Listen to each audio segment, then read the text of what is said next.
Welcome back, everybody, ladies and gents. We are here every week at the Advanced Selling Podcast. I'm your host, Bill Caskey.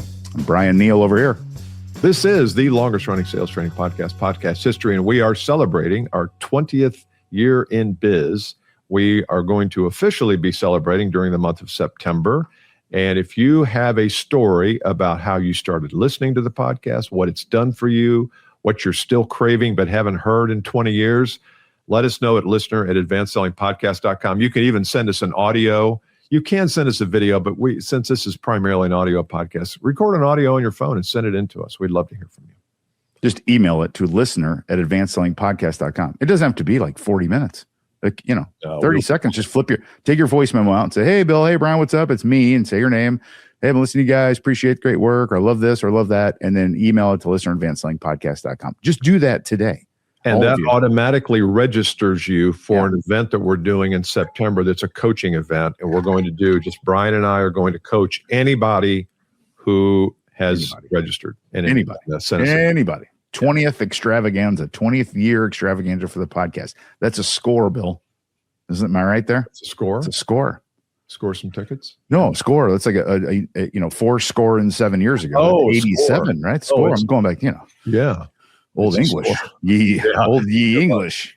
Ye old podcast. I didn't catch that. It's so see, I should have listened to our last episode, shouldn't I have? That's right. I should have listened to our last episode. It's my fault. I had a friend once who did that. He would start the story in the middle of the story, and he would throw out something like, well, it's like a score, isn't it? You know what I'm saying? And I was like, no. Okay, come on now, Jonathan. You got to back up a little bit for those that are slow in the back here. My wife and I took a trip to a place that I think you like, Bill. I just wanted to fact check this if you like it. For the first time ever, I'd been there for games. I'd never gone there to go do what you're supposed to do there, which is eat, drink, and be merry. And we listen to music. We went to Nashville. For the first time ever. I'd never been to Nashville. I love Nashville. The music in Nashville just blows your mind. Yeah. Everyone you see, like, why aren't they famous? Why aren't they famous? Right. And I thought of all of the kids that go to Nashville with that dream and the people walking around with guitars on their back. And I'm like, man, this is just such an interesting thing to watch. Yeah. As an outsider, just fantastic. Yeah. So we just had a blast. We saw some great singer-songwriter because you just pop in, and then we went into a little honky tonk, and there's guys that had to be in their 70s playing music from 10 p.m. to 2 a.m. and good old-fashioned, Johnny Cash type stuff. And man, we had fun. You know what I noticed about Nashville when I was there and hopping into some of those places there on, was it not Broadway? Broadway. Yeah. Beale Street. That's Memphis. Is all of the audio systems are like first rate. Literally. The speaker setup and the sound systems and the microphones. Everybody there is taking a lot of care with, okay, we're going to stand up here and sing. We better have a way to get this out into the audience in the right way. The sound systems and audio systems there. I don't know. That's just me being a... So, listeners, give us a moment here. Everything is... What I noticed, all the singers have their iPhones on their mic stands now. And I realized this at one of the bars we were in. Everything is EQ'd on an app, both their ear monitors and the house. So there's a guy with an iPad. I saw as his next band came in, I watched him, and then all the guys are setting their stuff up, and they can get all their EQs and stuff up and or lyrics if they need them on their phone. Because one of the singers, he hit his phone. He said to his band, "Hey, sorry guys, that was me turning you up in my ears too much. Sorry, I hit the wrong button on his thing." Wow. And then they all have another mic that communicates just to the band. So they have a stage mic that's behind him, and he turns around, he talks on that. The band's all staring at him because you can't hear because the bar's so loud. Right. And they all nod, like, okay, we're gonna do a little Tom Petty for you. Wow. It was really cool to watch that. The technical side of that was amazing, and I agree. The sound was flawless everywhere. Just flawless for the rooms. Anyway, that's cool. Bill and I are audiophiles. Would you say that audiophiles? Is that what you would say? I think it is. Audiophile counts. Yeah. I don't know much, about the. I know that at church I stand or sit right next to the audio, not on purpose. I'm not like, but I do notice the guys spends a lot of time moving things around. I'm like, we should get it set right. And then I noticed that sometimes the microphone is off, and the drums are way too loud. Yes. So, but I haven't said anything. I don't say That's a anything. thing. That's a thing. I noticed that your 8 decibel, your high range there is a little bit. Yeah. All right. Okay, so we're halfway through the year, kids. Halfway through. Jan to June, July through December. We are into July, and that means that you have 6 months of history on how your year is going. And so today we're going to talk about what to do with that. And there's a concept that is used in football and high levels, college and pros, called self-scouting. And self-scouting is just what you might think it is. It is the process of pretending like you're playing yourself and looking for your strengths and weaknesses. What are some things that you can notice on your film that your team does really well that you'd want to really stop if you were the other team? And what are some things that your team doesn't do so well that you would want to take advantage of if you were playing you? Yeah. And we put this into our operating system just this year for the first time. And it's been a very valuable exercise to put pen to paper with some scoreboards about self-scouting. And so I thought, good topic where we can kind of walk you through what that might look like and then what to do about it for the back half of the year. It's good. It's good. I had exactly that happen to me. I had a couple of webinars that I did that just didn't catch. They just didn't do what I wanted them to do. And we've had it in the past where it does. And this one just was off. And we changed some things around.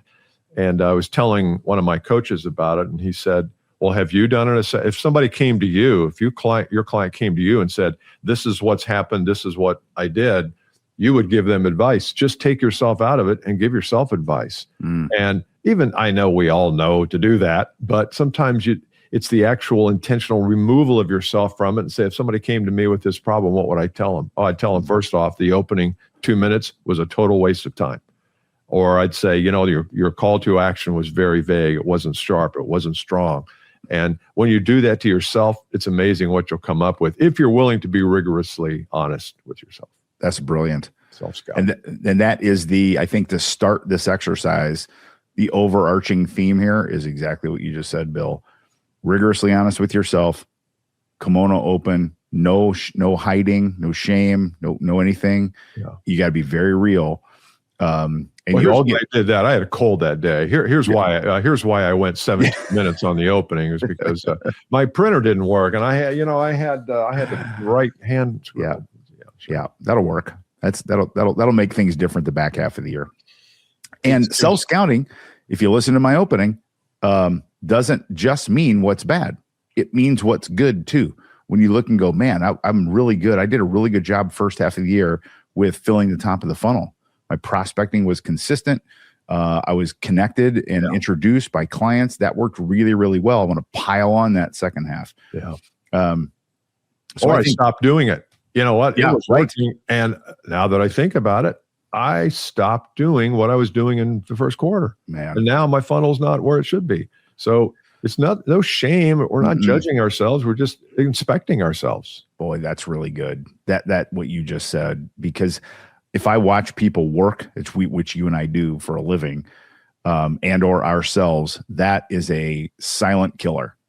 That is one that you don't realize you're doing, which is you do something that works and then you stop repeating it and let it be for all sorts of reasons. But man, you should look back. And now I bet you did some things, you listeners, I bet you did some things in January, February that worked really well that you haven't done since. Yeah. Almost guarantee you did something like that. And you're saying, totally oh agree. my God, he's right. I did that. Totally agree. Yeah. When we need the business, we go out and do the things, and then we get the business, and then we stop doing the things, and then it's a cycle. It's like a roller coaster. So true. And until you get off that and get systematized to, no, we're doing this every day. We're doing a podcast every week. We're not doing it only when we need listeners, because that just doesn't work. No, it doesn't.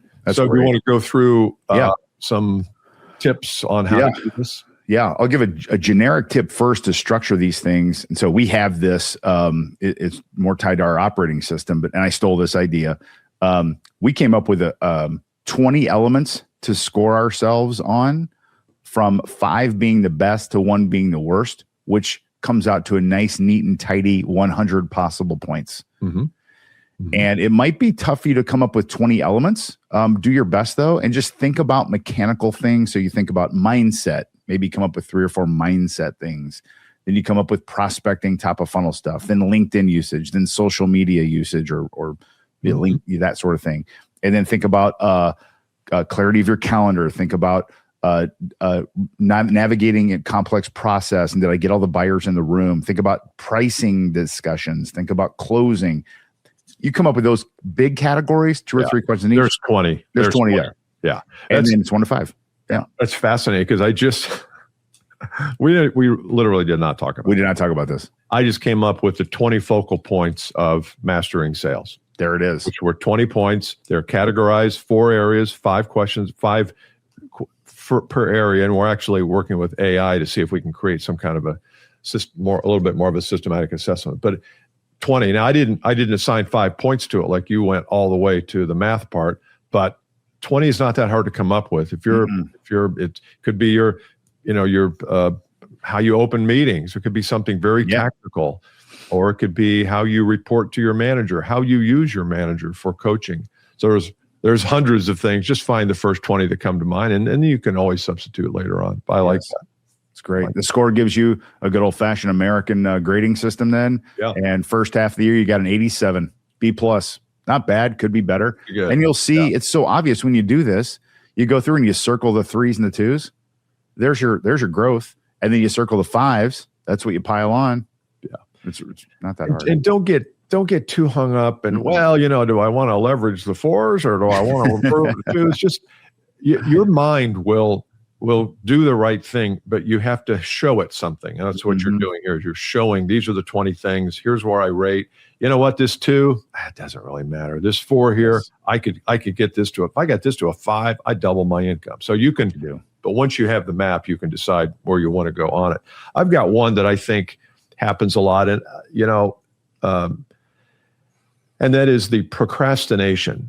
Most of the time, we have things we procrastinate on, whether it's working out, whether it's eating better, whether it's calling a person that we haven't talked to in a while. There's always procrastination in our world, and we do it because we can't do everything.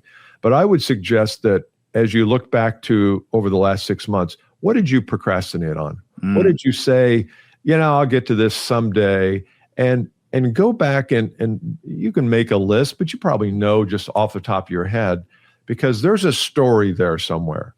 One of the stories might be that I procrastinated on it because I really don't believe it's going to bring value. Then forget about it. Get it off your list.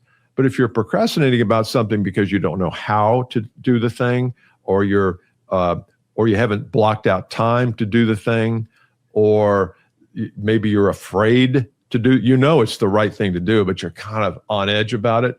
Those are the things worth exploring. Because if you could take let's just say you procrastinate on 3 things on an ongoing basis, take a look at why you do it and come to terms with, no, I need to do it. And I've got to have an action. I got to have some kind of a plan to make it happen. I've seen this all the time, that it's the knowing doing gap. We know what to do. We just don't do it. And we don't do it because we procrastinate. But it could be those things are the actual things that are going to help you make your numbers in the last 6 months. That's awesome. It's a great feeder. Because when you say it, everybody knows it.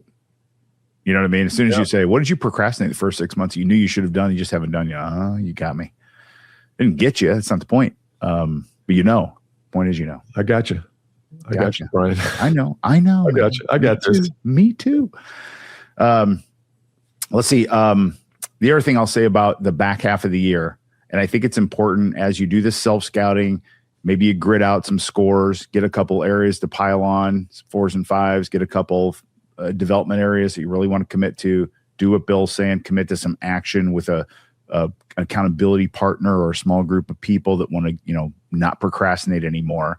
As you're getting ready for July through December, do not forget you have a 5.5 month, maybe 5 month selling year because of the holidays. And one of my favorite things, because I'm kind of a weather geek, Bill, and I said it last night and annoy the hell out of my kids. I'm like, man, is it me or the days seem like they're getting shorter?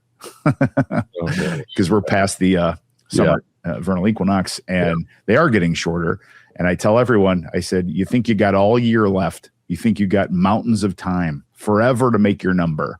And I promise you, you're going to blink and it's going to be December 21st. And you're going to go, what the hell just happened? Yeah. So do not sit on this. Do not sit on this. So good.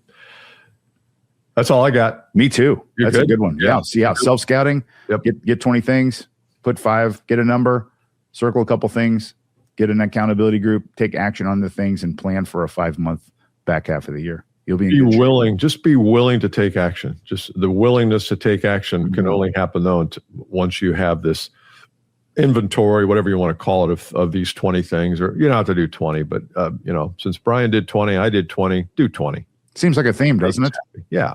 It's in the ether, in the zeitgeist, as you say. All right. Send us an audio. Listener at advancelandpodcast.com. Hey guys, great show. 20th anniversary. Happy 20th. Listener at advancelandpodcast.com. Go to your voice memos on your phone. Record a quick little voice memo. Just email it right then. Just do it today. Do it right when you hear this. 2 minutes. Nothing. Not even 2 minutes.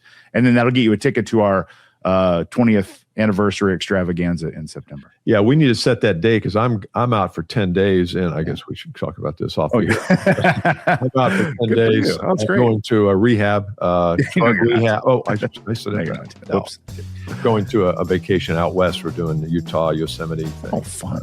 That's yeah, great. and so we have to probably make it the end of September. Not a problem. Anyway, we'll get a date to you. Yeah, and make sure you send us that. That'd be great. See you. Please. Bye. Bye.